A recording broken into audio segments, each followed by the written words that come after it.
Ladies and gentlemen, you're all very welcome to the 2FM Collective, and thank you to everybody for being with us for this conversation around the Me Too movement and the Time's Up campaign. I'm sure it's going to be an emotive evening, but hopefully it'll be ultimately a constructive exchange of views and opinions. We have a panel who I'll introduce momentarily, and also an audience of invited guests, of interested parties, some of whom have had direct experience of the kind of behaviour that this movement is seeking to eradicate. I will jump back to last October when actor Alyssa Milano, who was one of Harvey Weinstein's most vocal critics, tweeted this: "If all the women who have been sexually harassed or assaulted wrote Me Too as a status, we might give people a sense of the magnitude of the problem." Now, since she posted that tweet, there have been in excess of 7 million hashtag Me Too messages, which equates to about 40,000 a day since that first post.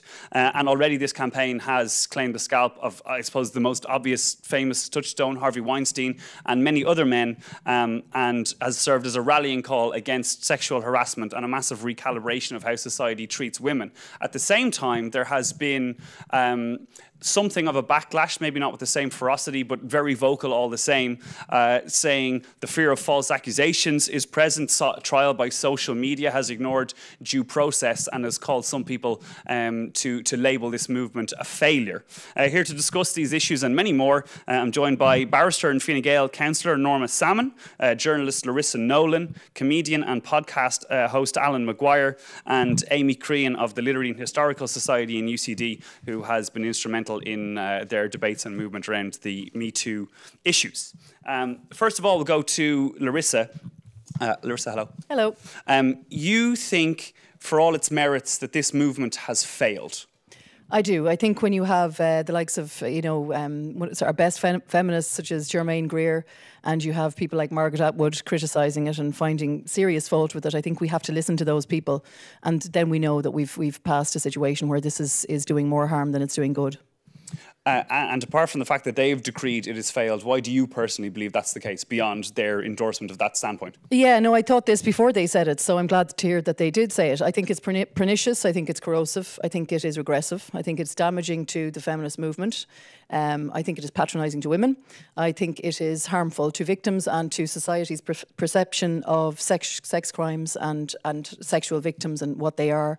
I think it's faulty in that it's retrospective when it should be proactive. And when you talk about feminism, what I would like to see, feminism is all about empowerment and being strong and being assertive. And what you should do there is you act at the time and you use the tools that you have. If you're in a workplace situation, you report it to HR. We should be encouraging people to report these things. We should be encouraging people to say at the time, now, stop doing it now. We should be encouraging women not to be afraid to act in the moment instead of letting it happen and then 5 years later bringing it up, which is completely pointless. And it doesn't do anything. It's happened already. Let's try and make sure that we stop it happening in the first place. There's a few other reasons why I false with it. I think it does lump sexual harassment in with sexual assault, which is a totally different experience of anyone who's ever experienced sexual violence will tell you that straight off. That's an appalling thing to do. It's silencing women's voices because a lot of the time people are afraid to say, look, I'm not really comfortable with this. It's divisive. Men are predators. Women are victims, and it suggests as well that women aren't sexually assertive or at times sexually aggressive.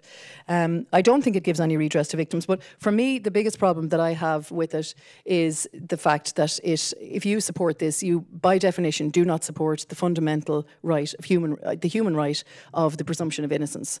We've spent hundreds of years getting to the point in society where we have the biggest achievement we have in society is a situation where someone can be accused of something, stand up in court as an innocent person, and that innocence is a right to everybody.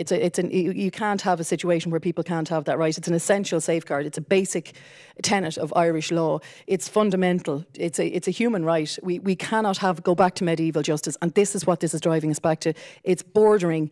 It's heading for vigilantism. It's even bordering on terrorism. A lot of people will have a lot of things to say to that. We'll return to that. Presently, Norma Salmon, an opposing viewpoint, you think it's in fact revolutionary?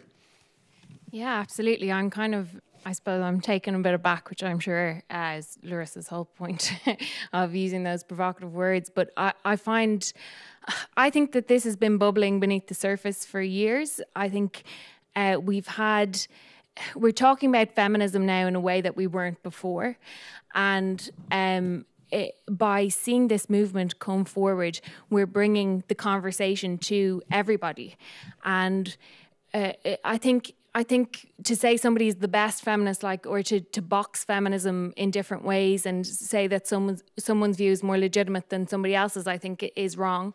I think anybody who believes in gender equality and women being paid the same and women having the same rights is a feminist, whether you're a man or a woman. And I think this movement has allowed us to have that conversation. And it's allowed us to explore sexual violence, sexual harassment, and sexual predators in a way that we haven't been allowed to, because silence is such a powerful part of what these people do. And by one person standing up and saying that this happened to me, and a person who's got the backing of Hollywood, it has this trickle-down effect where other people feel more free to say what happened to them as well. And I don't believe that if something happened 5 years ago, it's no longer relevant. If sexual violence has affected you, it sticks with you for your whole life. And there is no reason, people don't feel comfortable coming forward to the police. And it's great to think, yeah, we've got due process and everybody is innocent until they're proven guilty. But the reality is that the legal system doesn't always get it right. Yes, we have to uphold the legal system as it is, but I think we've a long way to go when it comes to sexual violence. Do you think the legal system has failed many victims of sexual violence? Absolutely. And I think particularly when it comes to most extreme sexual violence like rape victims, I think it's incredibly difficult to come forward in those circumstances, because what happens at a trial is you're cross-examined on your sexual history. And that seems totally it's so obscure to me, because there's no other crime where the victim is put on the stand and asked, well, why did you do that? And what did you do before that's similar? Did you put yourself in that position? We've got this victim blaming culture that continues to perpetuate society. And this movement, I just think that by bringing it, the fact that it's coming from celebrities just allows people to talk about it in a more free kind of way. It's like you're not afraid to get into the debate. It is just sitting around the table having a chat about these things. I feel a lot more comfortable saying things in front of my family that I wouldn't have before, because it's part of the conversation now. And I think that's where the revolution that I'm talking about is coming from, because we weren't able to do that before. Okay. Larissa, you said you think this movement is damaging to feminism. We've heard there you think that the current legal system is damaging to survivors of sexual abuse. Amy, you think that, in fact, the Me Too movement itself is damaging to survivors, which is an interesting take on it.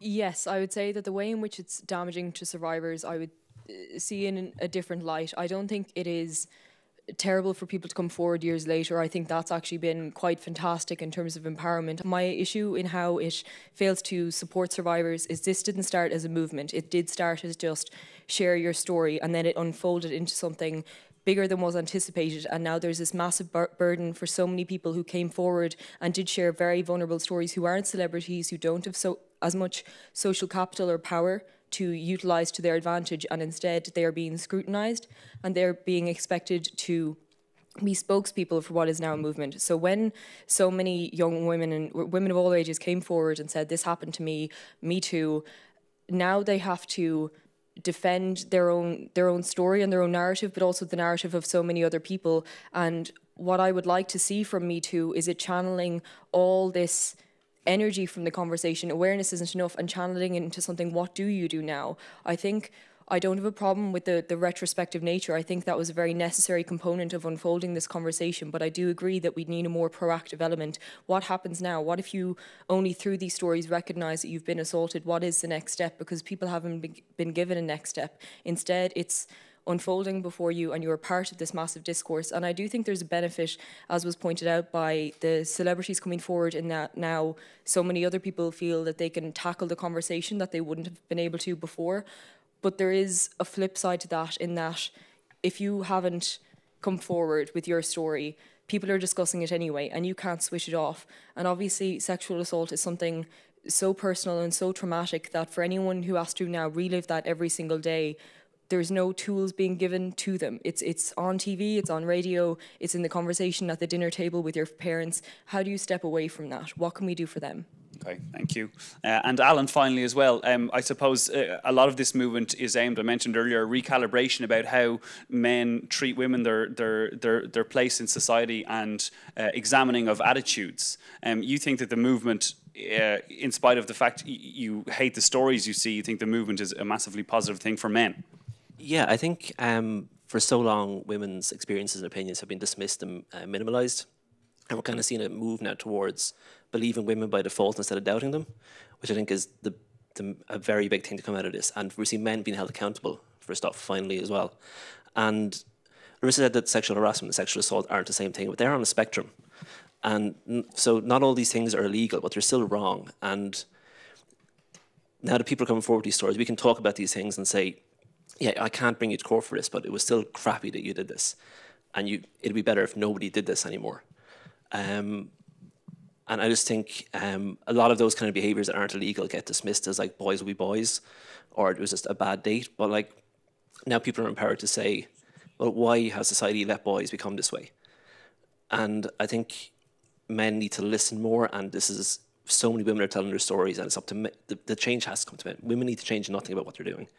It's all of the change has to come from men, and I think you can't not hear the story now because it's everywhere, and I think that's the important thing to come out of this. Okay. Well, to kick off then the discussion proper, you mentioned, I suppose, let's jump in on the Aziz Ansari case, because you mentioned there how men treat women.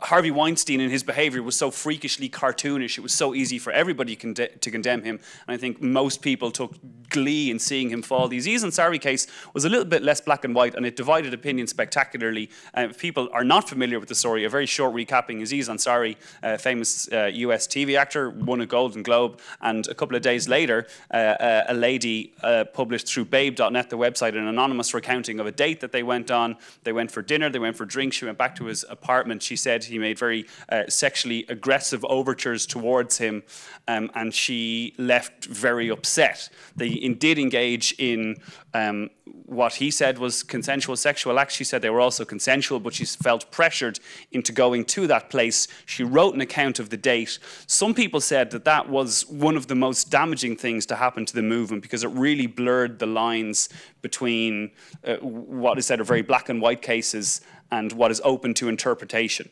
Larissa, are you familiar with that story, and what did you make of it? Yeah, I am. I think this is maybe the point where we all kind of came together. Maybe I'm wrong here now, but I feel like the point is where we all came together and went, okay, that's the tipping point. That's I think where maybe a lot of people who are reasonable mind.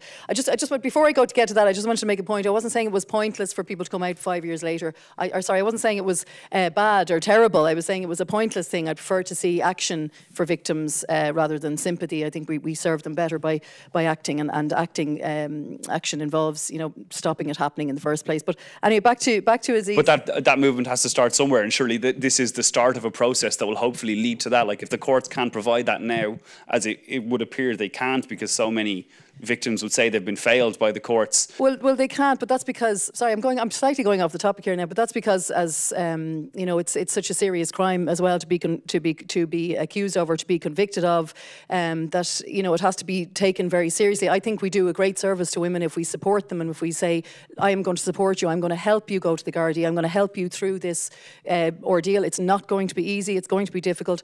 I think a lot of the time women who suffer or who have suffered a sexual assault or rape, they're often told, oh, there's no point in going. And this can kind of perpetuate that idea. And I would hope, if anything does come out of it, that it will help people to assist people to go to the legal system. Because the more that come before the courts, the more convictions there will be by ratio definition anyway. Would you not agree that maybe the reason that people say it's pointless going to the Gardaí is that it has been proven that it's very hard to come by a conviction purely on the basis of he said, she said, and a lot of the time people will err on the side of caution if it's not beyond reasonable doubt, easily proven? provable. I completely understand that, and that's absolutely true. And I spent a lot of time in courts myself watching these cases.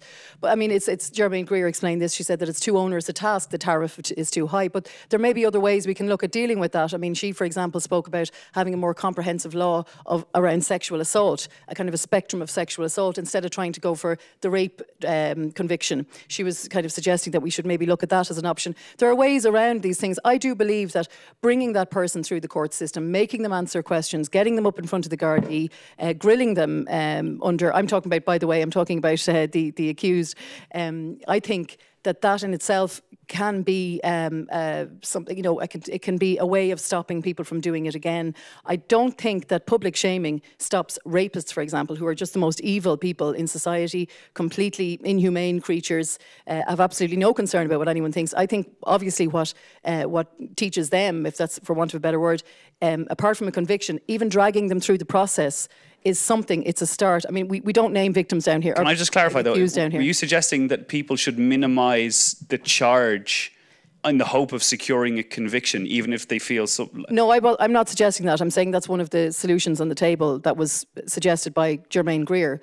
I'm not saying that Isn't that outrageously dangerous? No, I don't think it's outrageously dangerous. I think we have to look at options. If we've a situation of getting someone convicted and put behind bars, as opposed to walking the streets as a dangerous, violent, sexual criminal, I think I'd prefer to get them in, put behind bars, than let them walk out again. I mean, if we're looking at that kind of a situation, if it is too hard to prove, perhaps there are other options in order to get that conviction. I just think the conviction is the most important thing that we can get for these people. Amy, you were shaking your head there. We didn't even talk about Aziz. We'll get back to Aziz. I'm sorry about that.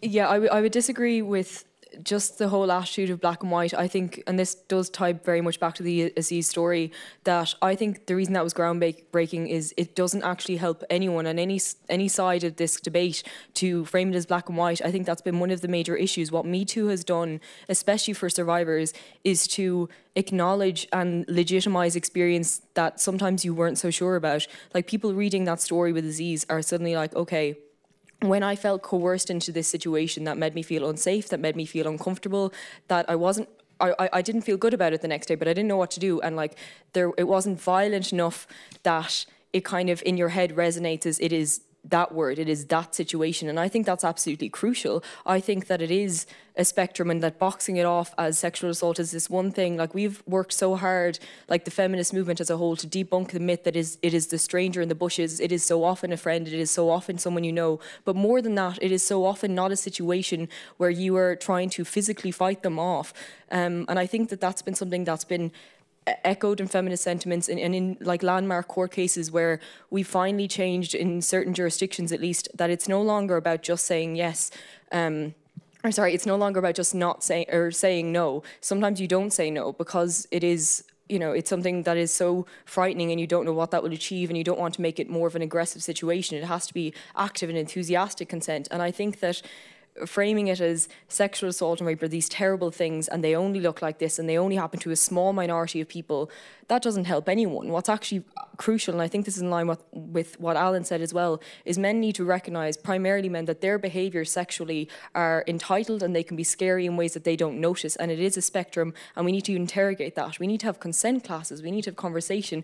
I think saying only this is rape and nothing else matters, nothing else is bad. Like, other things are also traumatizing. Sometimes you consented to some parts of the sexual act and not others. And what are we meant to do then? How are we meant to feel? It's not that bad, so it's okay. It's okay to just be pressured into things. It doesn't fall into the category of what we convict, so we leave it alone. What a lot of people said they found problematic with the interaction was Aziz texts this lady in question the next day to say he enjoyed the date and could they meet again, and she very clearly said, well, you were very aggressive last night, you upset me, this happened, I said this, you did this, and she laid out very clearly her problems. Yeah. And he acknowledged and apologised, and then many people said that was a private affair, no illegal act was committed, that should be case closed. Yet Aziz Ansari is then publicly shamed after acknowledging and engaging with the person about the problematic behaviour. How do you feel about that aspect of it? I think public shaming is an interesting discussion, to say the least, but I think a lot of what was directed at Aziz afterwards is his reaction to it going public. If this is a private affair and he truly did acknowledge the wrongs of his actions, why is he still parading about as a feminist? If he wants to talk about this, then I think he had every opportunity to redeem himself and to say, yes, you know what, I have been socialised into certain behaviours. I recognised in private conversation that that was wrong. Obviously, he doesn't have to be happy about the fact that it's public, but if in private conversation he's willing to recognise that it completely wasn't okay, why can't he use that as an educational opportunity for others? Because he's quite happy to speak out as an activist on many issues, including gender specifically. So he should have used that to say, okay, yes, I too have been one of those people who acted in an entitled way, who acted in a coercive way, and apologise on a public platform in a way that completely recognises that and uses it as an opportunity. Men need to be teaching other men. I don't think that was an act of public shaming that she needed to leave alone, because I think it was an absolutely, like, the perfect type of story that we needed to hear about. Sometimes it is blurred lines, and you need to interrogate those. We need to look at our own behaviours and not just the cases that are easy to categorise. Alan, your thoughts on this? Do you think it was right that Aziz Ansari himself was publicly named in this kind of interaction, even if the interaction was helpful? Was that right and proper, or was it damaging? I think it was good, because the article itself, it kind of acknowledged that it wasn't a great article, and I was just kind of like, oh, Jesus, gross, when you read it. But he's put himself forward as one of the good guys who gets it, and he doesn't, obviously. And his apology in that text wasn't really an apology. It was an "I'm sorry you feel that way" apology. It wasn't a real apology. I think this is a very nuanced one, because nobody was saying he's Harvey Weinstein. Nobody was saying his show should be cancelled. Nobody was saying never let him work again. They just wanted him to show growth and apologise. And he didn't really. It was a very "I'm sorry you felt that way" kind of apology. But I think now, hopefully, powerful men realise that women talk. And if you do behave this way, you might get it in the papers now. So I think, yeah, it's not Harvey Weinstein, but it's still bad, and it still should have been called out, I think. Okay. Norman, do you feel that this trial by social media aspect of the campaign, which is perhaps a necessity, given what we talked about earlier, perhaps the court system failing victims of sexual abuse, do you think the trial by social media aspect is an unsavoury aspect or a necessary evil? I think it's or a necessary good. No, I think it's a necessary evil. I think there shouldn't really be, in a perfect world, there wouldn't be trial by media, but it's what we have in this situation. And with the Aziz Ansari story, it was part of a huge spectrum that goes from sexual assault, or it goes from uncomfortable situations right to the extreme of sexual violence. And those conversations aren't, again, they're not happening unless people in prominent positions are talking about them. And sometimes I think, okay, people have been hung out to dry, but if you look at the number of people who've been accused and the number of people who have been convicted, I'm pretty sure it's zero. I don't think Harvey Weinstein has been convicted, even though he's had a series of credible accusations against him. So if some people have to kind of fall under the bus, then so be it. And I know maybe that's, well, I'm not a judge, but like, if it's not a particularly savoury thing to say, but I think it is necessary in the circumstances. If some people have to mistakenly fall under the bus or be falsely accused, I just want to clarify. I think even if some people, because it's inevitable that somebody will be falsely accused, and you may have the person who comes forward who is just looking for their 15 minutes, which that whole idea is abhorrent, but it might happen. And I think it has to happen, because this whole movement has to go to a place, an extreme place, in order for any changes to happen. So while I'm all for changing the law as it is, I think a lot of those changes only ever come when there's enough social discourse about it to influence lawmakers. Larissa, you've likened the social media aspect of this campaign to vigilantism and the crucible. Yeah, well, I mean, just to hear somebody, I've heard this before in the Me Too movement, saying that, there's going to be collateral damage. Certain people are going to be found, they're going to be accused in the wrong, but that has to happen for social change to occur. I think that's absolutely abhorrent. I would never support that. I think if you're a true liberal, you would throw yourself in front of a horse for the human right of the presumption of innocence, because eventually the finger is going to come around and point at you or your brother or your father or your son. I really think we can never accept that in a modern society. Sorry, what was the question again? Just that you have likened the social media, trial by social media aspect to vigilantism. Oh yeah. Well, I mean that's an element of vigilantism just there. It's like, in fact, it's an element, as I said earlier on, of terrorism. And I wasn't using those words for inflammatory effect. I mean, terrorism is the use of intimidation for a political cause, and I would think that no, we can never have collateral damage here. I believe is Nolene Blackwell in the audience. Nolene, hello. Thank you for being with us. Nolene works for the Rape Crisis Centre. Nolene, could you give us an insight in, if you have it, I suppose, of the amount of complaints that are made versus the amount of complaints that are upheld in a court of law? Yeah, so first of all, what the panel were saying about the small numbers of people who ever report is absolutely true. We have very limited information available to us, but at best, 10% of the victims of sexual violence will report it to the police. It is a horrendous experience to go through. People often can't talk about it for a long time, and it is just one of those experiences where it's a very disruptive thing to do, and this is linked into Me Too as well. But to complain about sexual violence, given that most people know the person that they're accusing of the violence, given that often it's their intimate partner, a member of their family or whatever, it makes it very hard to do. And in 2016, there were 59 cases before the Central Criminal Court for serious sexual assaults. That includes rape, attempted rape, serious aggravated assaults, 59 in the whole course of the year. There were about 2,500 offences reported in the course of that year. And the chances are that there were 20,000 sexual offences committed that year. So the court simply isn't a way that people will go. And also, just something to pick up on that conversation, I think that we need to say is that once Me Too happened, the numbers of people who contacted our national free phone helpline rose through the roof.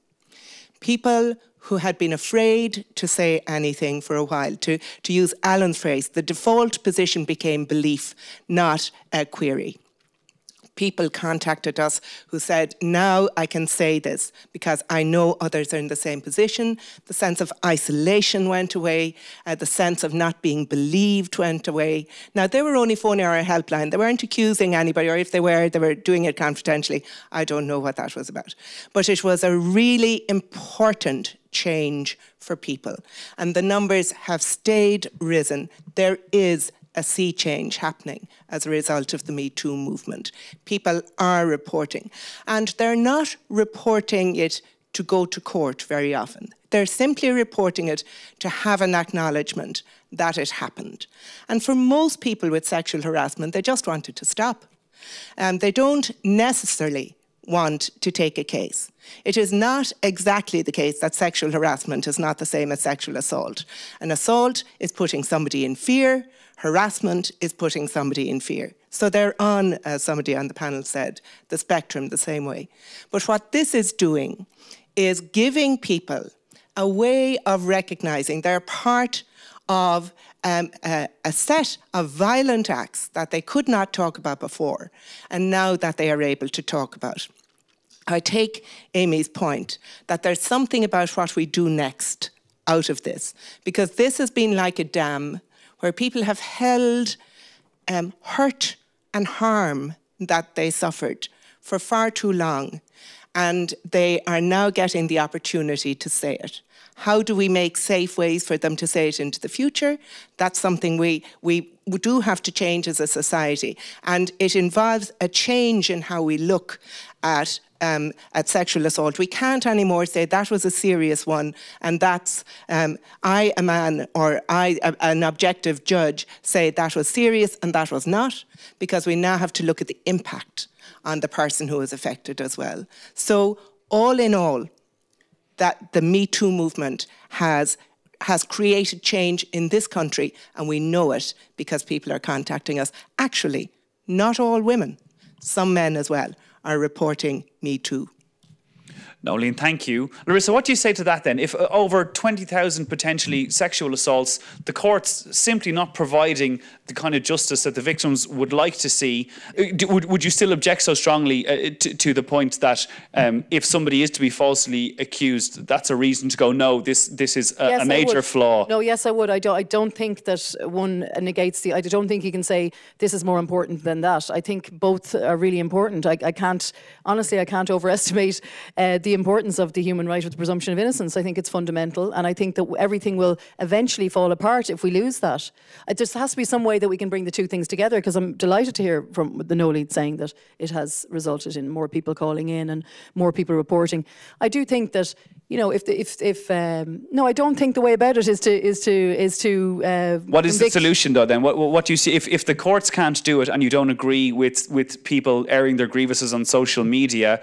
Is it simply a case of people have to sit tight and continue to take abuse until the courts catch up? It could take years and years and years and years. No, I think that maybe the middle ground is the fact of what Nolene has just said, is that people are coming out now. Maybe that is the positive point of it. I think that the trial by media is the negative point of it. I'm never going to move my position on that. I think it's too dangerous. These situations can be exploited by people who aren't sincere, who aren't genuine, and who have the wrong agenda. And I don't think anybody should be put through that for any reason. And what do you think in terms of the trial by social media aspect? I think the main thing is that the courts aren't working for this, and when people can't get their redress through the court, they're getting it where they can, and social media is where you can get it right now. If there was another third wave that wasn't public shaming and wasn't being pushed through the court system and re-victimised, I'm sure people would prefer that, but it's not there now. And the only option most people have is to go to social media or ring. Yeah, but they're not getting redressed, though. That's the issue that I have. They're not. The newspapers use up these people. They're in the paper for a week, and then they get spit out again, and nothing happens, and they're left there. I mean, like what you want to see is the person punished properly for the crime and made to feel remorse for it. That's what a victim wants to see more than anything. Is this person has finally seen the error of their ways, and they were punished for what they did. I'm saying actually, not all victims want that. They just want to have their story heard and be believed, and maybe it's not through the courts. I think she'll agree with me that most of them want to see their attacker feel express remorse. I mean, that's something that many victims, and by the way, including myself, would have a feeling, and that's a psychological viewpoint as well. You see, I don't think, I'm not going to speak for all victims, because every single person who contacts us has their own story and what they need out of it. I think sometimes, of course, it is remorse. Sometimes somebody does want to see a conviction. Sometimes somebody wants it to stop for them, or they want to make sure it happens nobody else. These are all a variety of things that need to be done. But what hasn't been happening is that women have not been believed when they have complained about inappropriate, oppressive behaviour that has made them feel bad and feel uncomfortable. The law has not been the friend of these people over time. The women who are coming out now talking about their strength and how they just got on with it in their day, and I've read plenty of them as well, and I'm nearer their generation than I am most of the people here. That's all well and good for them if they were good and strong and able to make their case in their own way. Every one of us comes with our own package, our own ways of dealing with things. And what this is doing is allowing a conversation to take place around oppressive behaviour, oppressive talk that makes people, that impacts harmfully on people. So I don't think there is any one solution, but I do know that we will solve it if we start with a place that everyone respects the innate dignity of everybody else and listens to them. That will start the conversation going, and then we can ask every person what it is they want as a resolution. Norma, do you think this movement is ultimately a unifying force for women, or has it become divisive where that wasn't the intention? Well, being here, I think there obviously it has been a bit divisive this evening. I think generally I've seen a lot of friends who would never call themselves feminists before, who would never really talk about this in any sort of depth, coming forward and talking about it. So in that way, I think all women are kind of moving in the same direction, maybe at different rates. But I think we all kind of believe in the basic good of this movement. I think one thing that's been missed as well is that we're talking about men being put on trial, tribal media, whatever way you want to put it. When a victim comes forward, or when a victim chooses not to come forward, that might be because they don't want to have to go through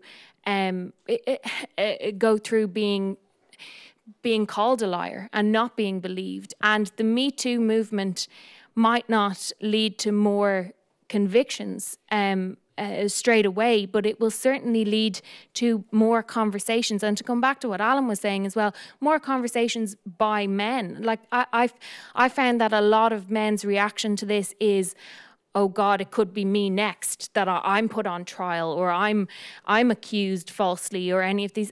They're missing the point. That's not what this is about. This is about you thinking, well, maybe I need to talk to my friends about how I treat women, or maybe that night out that happened and maybe it wasn't right, and to make sure that men start talking in that way too, you know? I went into a forum online and I saw a men's discussion, and I Googled the discussion topic, and it was men talking about it.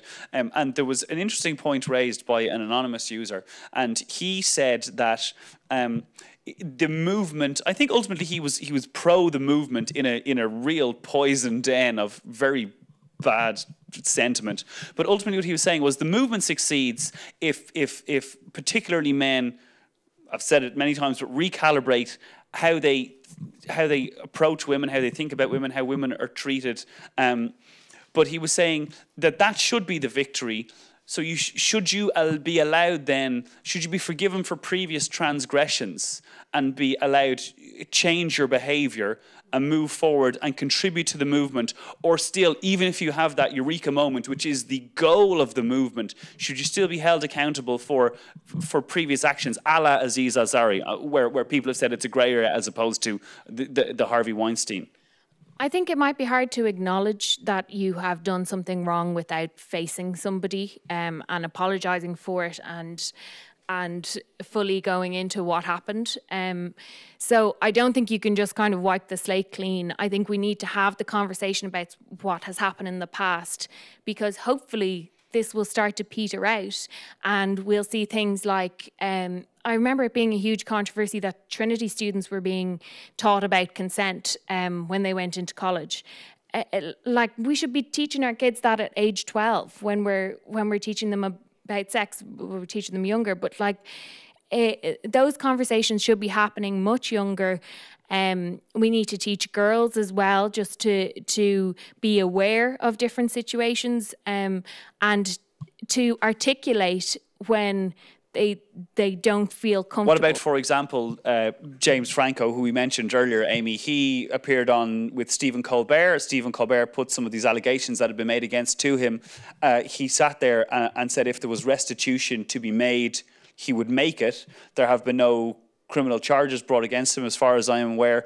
If he seeks out these women and apologises sincerely, is that enough, or is that absolutely not enough? I would find it very hard to believe that it would be sincere at that point. If someone comes forward and makes a sincere apology and recognition of what they've done, I think that is the goal of the movement, to have people interrogate their behaviours. I think it's very questionable if someone asks if they can then recenter themselves in the conversation afterwards. It's like, okay, if I apologise and say that I aren't doing it anymore, can I still be part of this movement? Can I still talk as part of this movement? And I think that's something that would strike me as something to be very wary of, and very insincere in apology, because the whole part of the whole conversation really has been about oppression. Like, sexual assault and harassment is a power technique used to kind of keep people in place a lot of the time, and assert your dominance and power and authority over them. So the fact that they would continue to want a place in that movement rather than handing over the mic essentially would be deeply uncomfortable. And I also think, rather like Aziz's initial apology, any apology that is followed by an if, I am sorry if I hurt you, I am sorry if I caused this, that's not a sincere apology. That doesn't say to me that you've looked at what you've done objectively at all, because you're only looking at consequence if there is one. Like, it's not about whether or not this person is going to name and shame you. It's not about if there's going to be some public reaction to this. It's about whether or not what you did in itself could have caused hurt.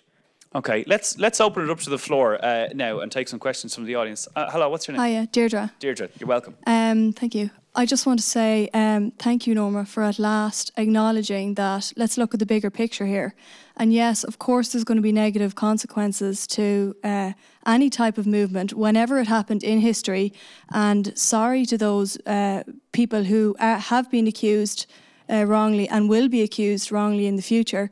But I mean, if we're looking at the bigger picture here and we're actually looking at men right now and boys thinking and actually critically thinking about their behaviour, how they act towards women and girls, and if they're actually looking at that now and if they will look at that in the future, then in my eyes that is success. And we can't expect an overnight change. Let's come back in 10 years' time and sit here and see what happens. See if behaviours will change, and if they do, then in my eyes, it's a success. Dara, I read a quote that you had said where you were ashamed as a man hearing the stories that are falling out around this campaign, but also simultaneously there were aspects of it that you were uncomfortable with. Can you elaborate a little bit, please?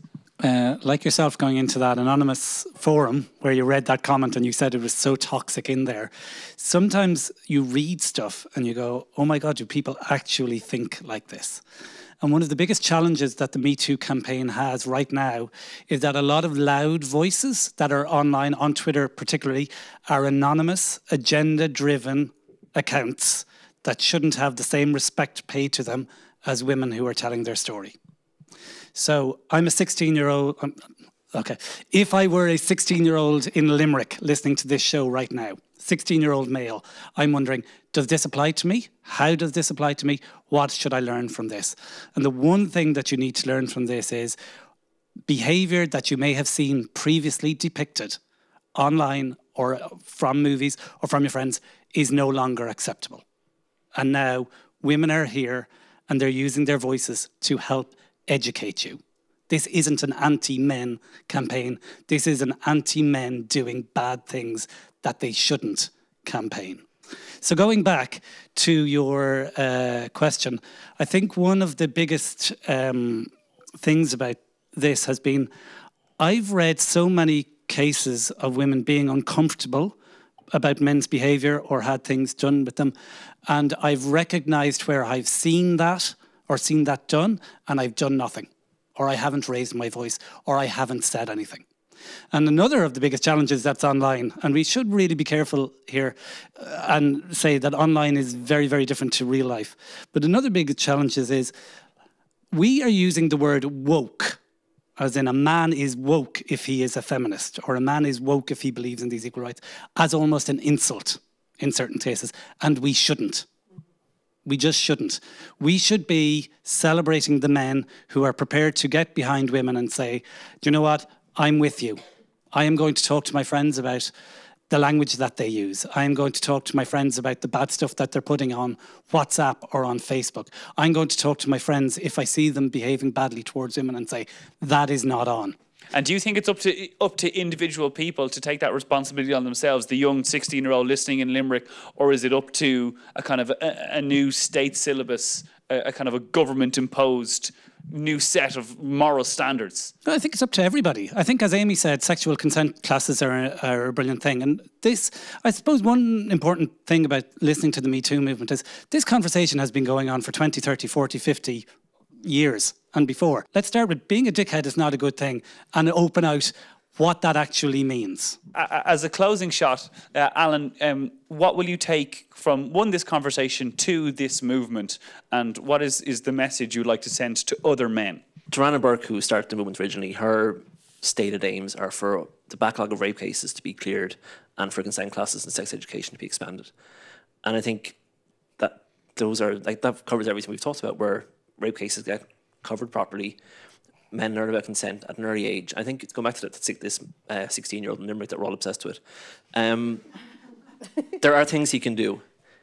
Very, very small things have a huge difference. All he do is, if one of his friends makes a joke that he thinks that's off, just don't laugh. You don't have to call it out explicitly, just don't give them the reaction they want. And people notice that, and that's a huge thing you can do as a 16-year-old, because I know your peer pressure is so strong there. I know I was a useless 16-year-old for this. I would have been terrible at being 16 now. But I think, yeah, we just need men to keep learning and keep listening.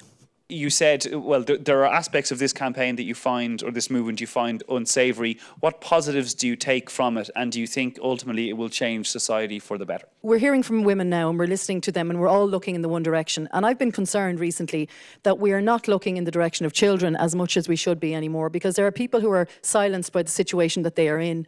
And to be quite frank, that is something that keeps me awake at night. I find that really disturbing, that there be children out there who are suffering abuse. And I really hope that we don't stop looking in that direction, you know, and that they aren't failed. You know, I really think that maybe if this movement now turns towards looking at children and what are we doing to them, and are we protecting them enough, and are we responding when they're speaking, I think that maybe that for me that would be an important direction for this to go. Okay. Norma, do you think that that in 50 years' time that this will be seen as a movement that massively shifted an entire way of thinking? I really hope so. I think it's, on a personal level, it's allowed me to have a stronger opinion than I would have had. Maybe I think I would have felt an injustice if I heard these stories myself one-to-one, but to be able to talk, to be able to have this conversation on radio about the movement is hugely powerful and hugely effective in change, I hope. I think there's an awful lot more to discuss. I think like we're looking at this movement as well from, I'm loath to say privileged position, but there are, you have to, everybody knows that there are lots of other issues like FGM happening in third world countries. We don't have gender equality in the workplace. There are so many other topics still to talk about. And I think the more we see people in powerful roles, the more we see women in politics making new laws and making big decisions, I think the more we'll see these issues addressed. Okay, and Amy as well. Final word. What do you hope that this movement, this campaign, will bring to a culture that has been up till now very toxic for women? I hope that the conversation drives momentum towards something tangible we can put in place. I would really like to see a drive for more consent classes, because I think that's really where a lot of the culture stems from. We don't know that the way we are discussing sex and consent is harmful, and I think it's the easiest place to start, because you know, it would be great to have an entire overhaul of media and all film and TV that we witness, but I think first we have that conversation around that this is normal, this is what good looks like, this is what healthy consensual conversations look like, and I would just also hope that for everyone who is hearing these discussions and being part of these discussions, that we drive the focus towards what do we do now, and also towards who isn't speaking. I think so much time on all of these conversations has been spent giving sympathy to the accused in case it's false accusations, even though the fact that some of them are proven beyond doubt with no repercussions. I think instead we need to think who are the survivors we're not hearing about, because I do think it's important to focus on the fact that we are very much privileged in our position in the conversation. We need to focus a bit on LGBTQ people, people of colour who are left out so often from this, and how do we change our own behaviours and advocate for things that will make a difference. To our panel, to Amy, to Larissa, to Norma and to Alan, thank you very much.